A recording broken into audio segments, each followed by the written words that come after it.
Yo chaps, it's Sneezing Monkey here. Thanks for watching the video. I'm bringing you a little bit of Black Ops 1 today, and I'm going to talk about Black Ops 2, my experience with the previous games from Treyarch, what I think we have to expect from this upcoming title. So let me start with some issues that I had with Black Ops. It was really a great game and I had a fantastic time with it, but there were a few things that really brought me down on it. So mainly, at least from my point of view, it was that it just wasn't running as smooth as the Modern Warfare games.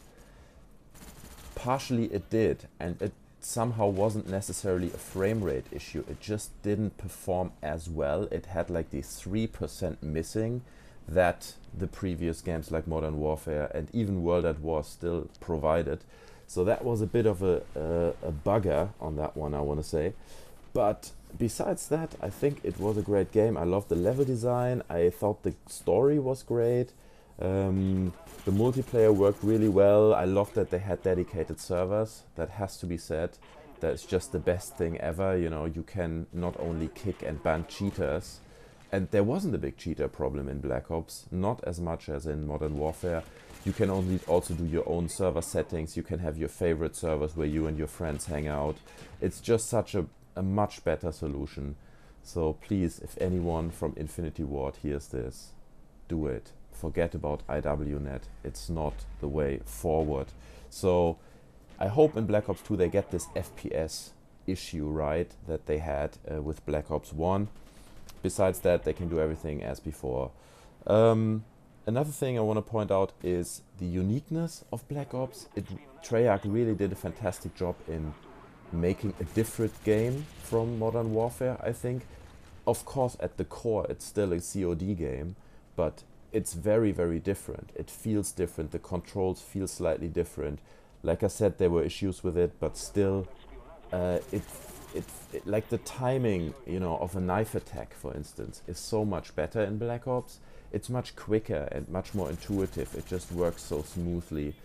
Which makes, from my point of view, the whole knifing thing more competitive if it really works on point without lag or long arm animation swiping across your screen. So that's really good, and I hope that Black Ops 2 does the same thing.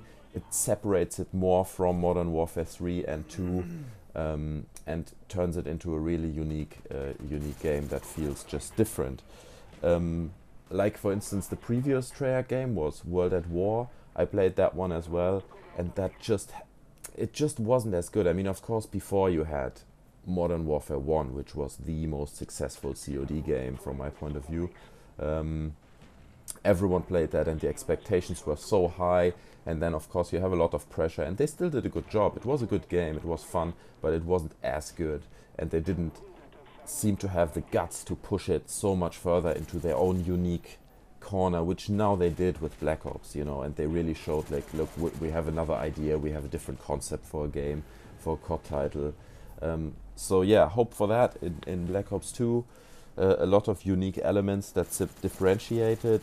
Then the future scenario in which it plays, I'm really excited about that, because I was always hoping that after Modern Warfare, we're coming from the old times, the war, the Second World War, then going into modern times, terrorism, and now the logical step is going into the future. So I kind of knew that it would be coming at some point, but I have to be honest, I was hoping that it would be a little bit more pushed into the future, in the sense that, I don't know, maybe you get one gun that already experientiates with lasers or something, and you have like this one light gun that kind of toasts your enemies or something. I don't know.